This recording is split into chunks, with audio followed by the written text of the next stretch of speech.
दोस्तों, आप सभी को होली के पावन त्योहार की ढेर सारी शुभकामनाएं। Wishing all of you a very happy Holi.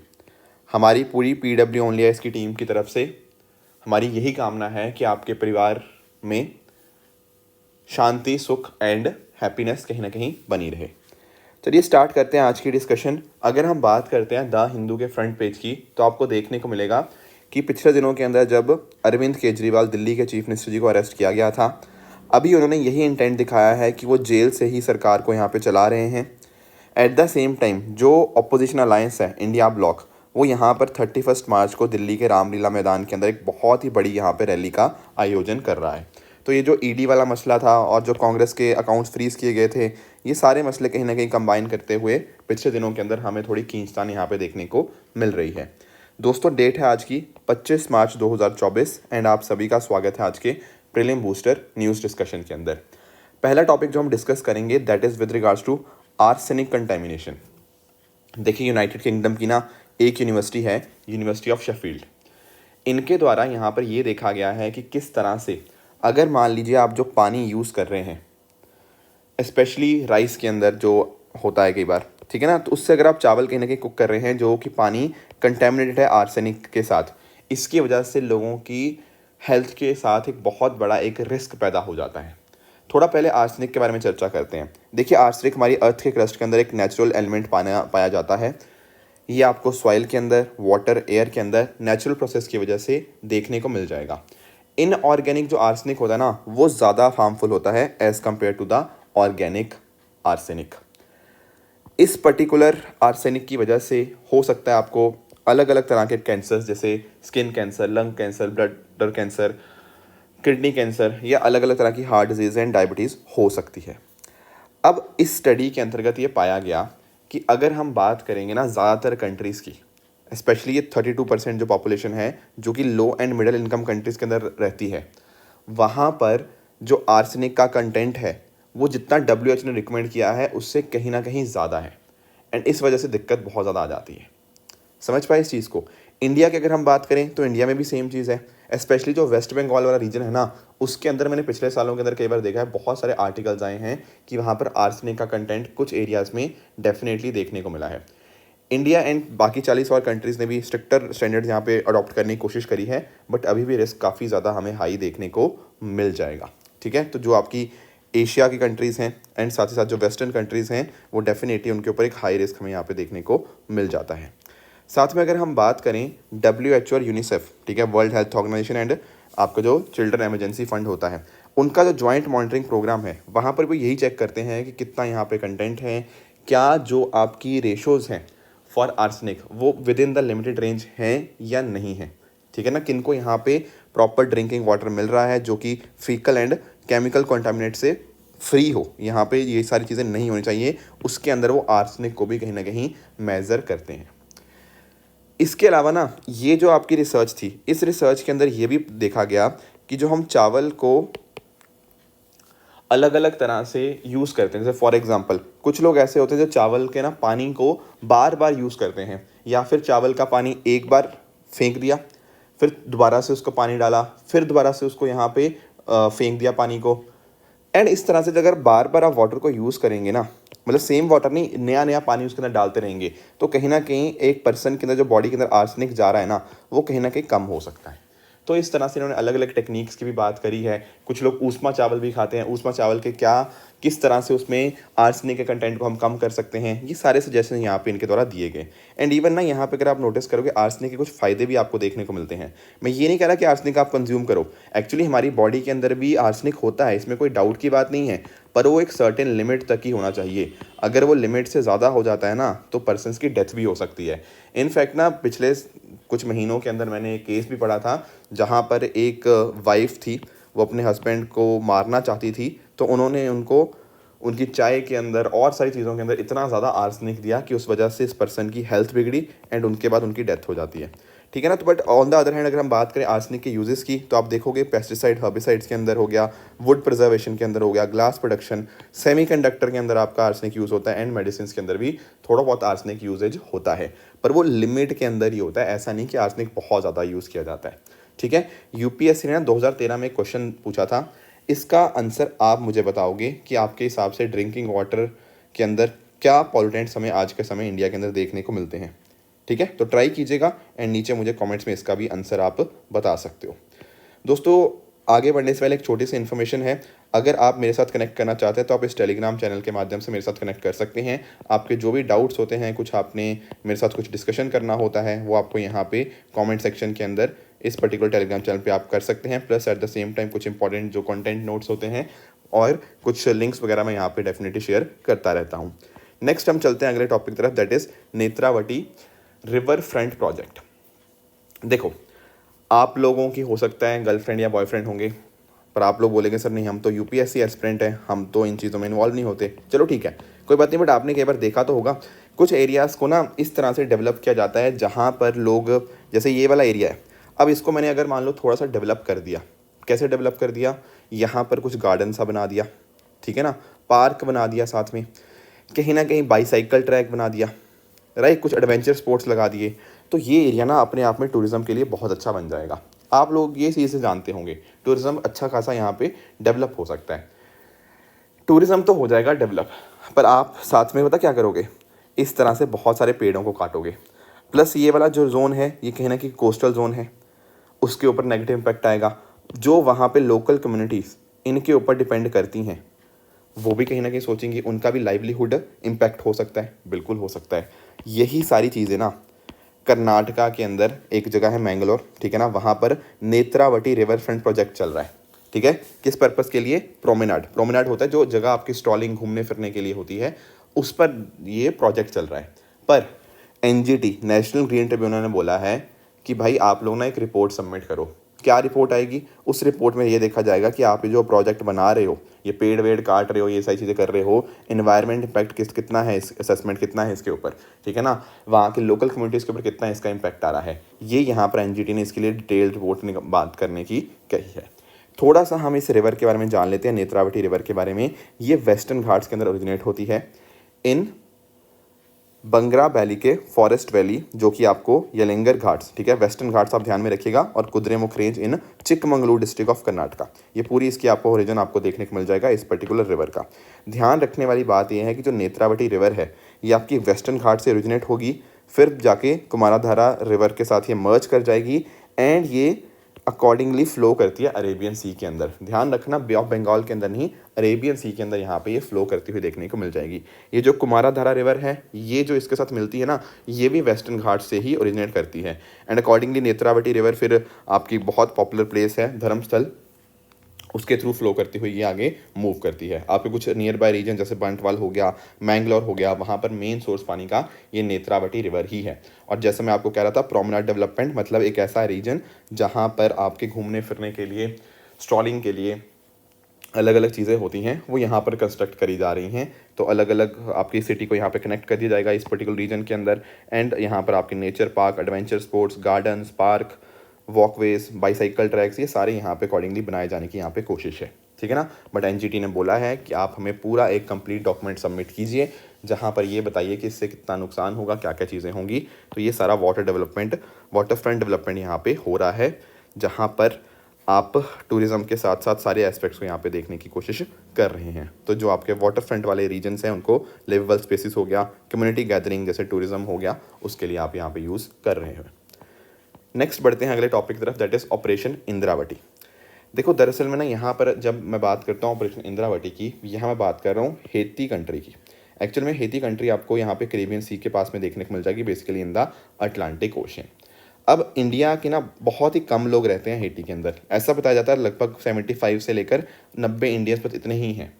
अब हेती के अंदर पता क्या हो रहा है? हेती के अंदर ना गैंग वॉर चल रही है, वहाँ के जो गैंग्स हैं आपस में कहीं ना कहीं लड़ रहे हैं।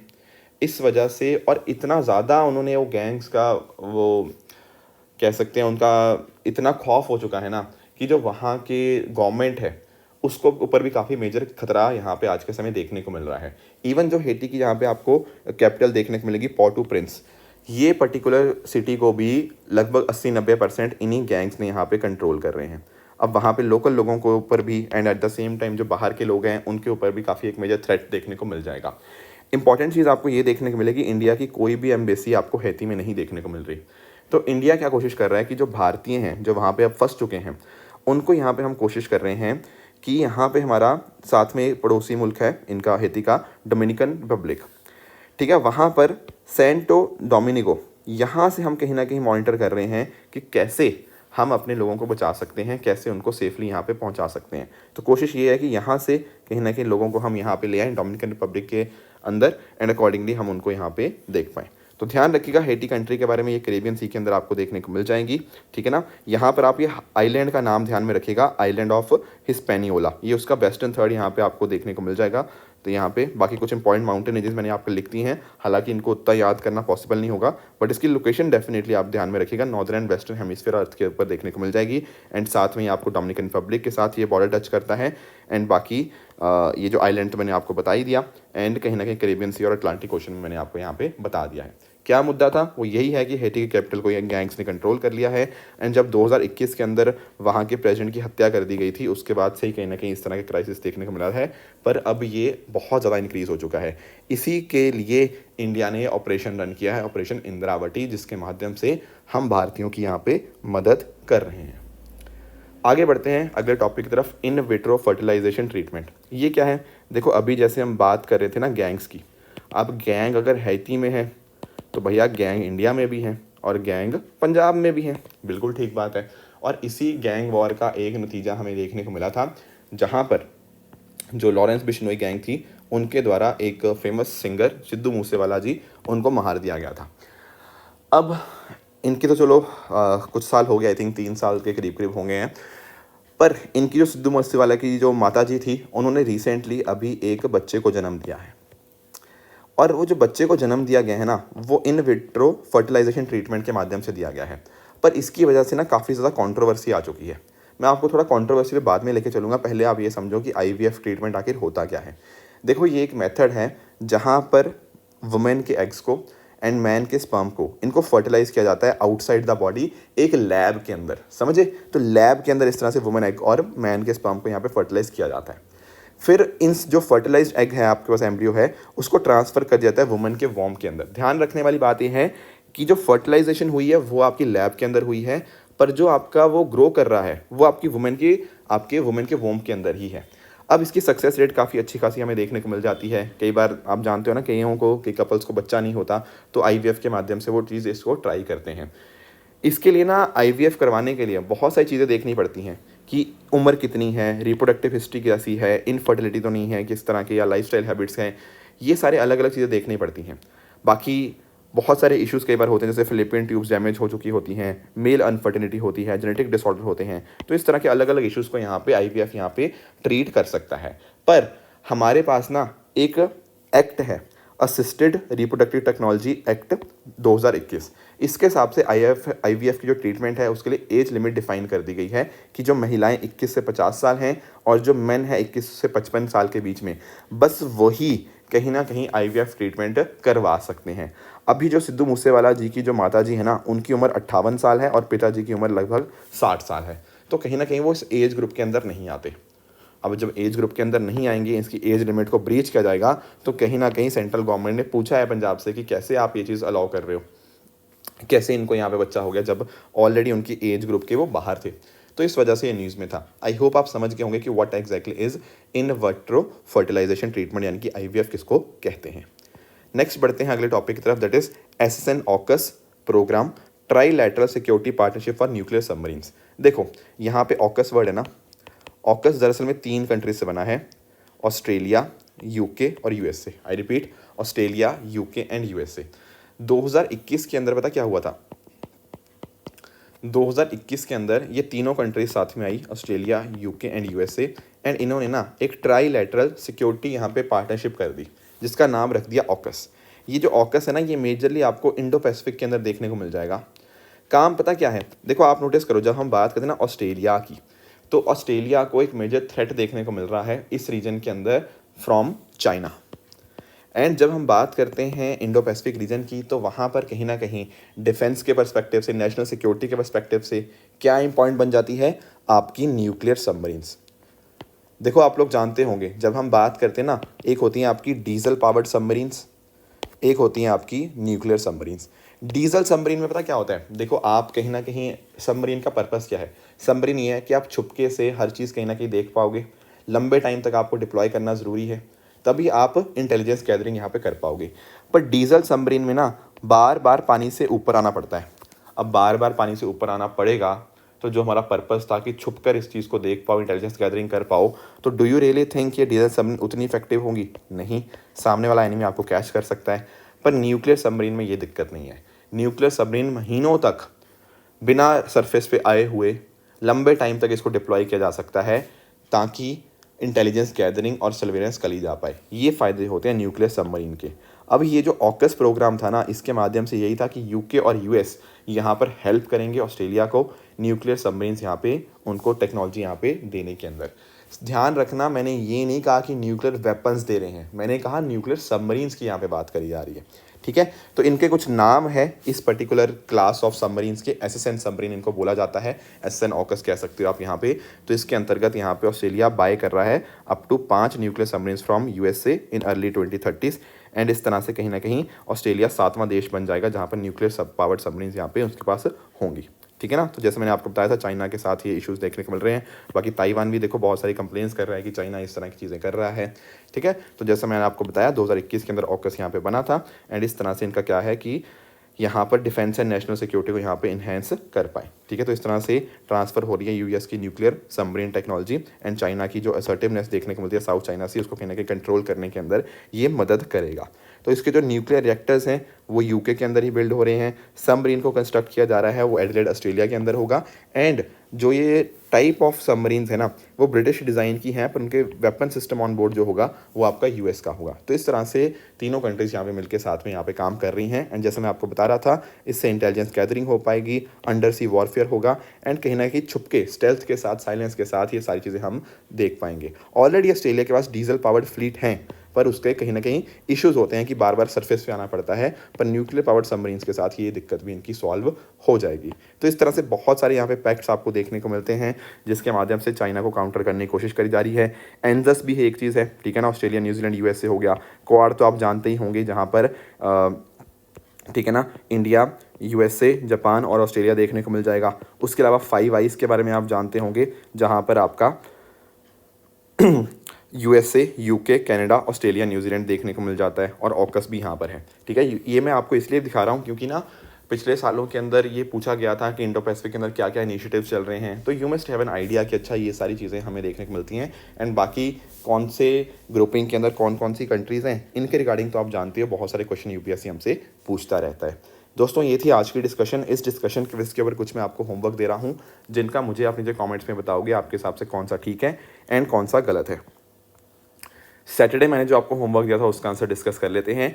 इंटरनेशनल टेलीकम्युनिकेशन यूनियन की बात करें तो इंडिया एक एक्टिव मेंबर रहा है आईटीयू का since 1869। This is correct. International partnership for hydrogen and fuels and economy की बात करें तो ये कह रहा है इंडिया एक मेंबर कंट्री नहीं है, पर ऐसा नहीं है, India is a member country. तीसरे स्टेटमेंट की बात करें, जीबी की बात करें तो आपका वल्नरेबल नहीं, ये आपका क्रिटिकली एंडेंजर्ड है, तो ये तीसरा स्टेटमेंट भी आपका इनकरेक्ट हो जाएगा। आज का आपका होमवर्क एमसीक्यूज़ के अंदर ये रहेगा, अटॉर्नी जनरल के रिगार्डिंग ये क्वेश्चन है तो ट्राई कीजिएगा और मुझे कमेंट्स में बताइएगा। एक क्वेश्चन जो था आर्सेनिक के रिगार्डिंग वो पहले आपको दिया था, ठीक है, तो वो आर्सेनिक वाला और ये अटॉर्नी जनरल वाला 2 क्वेश्चन मुझे आप नीचे कमेंट्स में इनका आंसर बता सकते हो।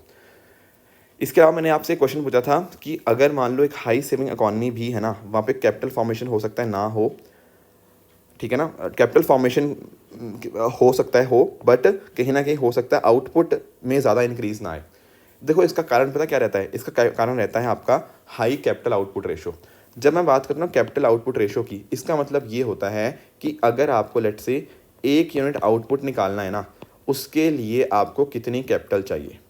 अगर मान लो आपको बहुत बहुत बहुत ज़्यादा कैपिटल चाहिए 1 यूनिट आउटपुट प्रोड्यूस करने के लिए, तो आप खुद बताओ, इसका मतलब वहाँ पे इनएफिशिएंसी है और इसी की वजह से क्या होता है, आउटपुट हो सकता है आपका इंक्रीज़ ही ना करे। ठीक है, तो इसका ऑप्शन नंबर डी सही आंसर बन जाएगा। तो हाई कैपिटल आउटपुट रेशो होना कहीं ना कहीं कंट्री के लिए दिक्कत हो सकती है।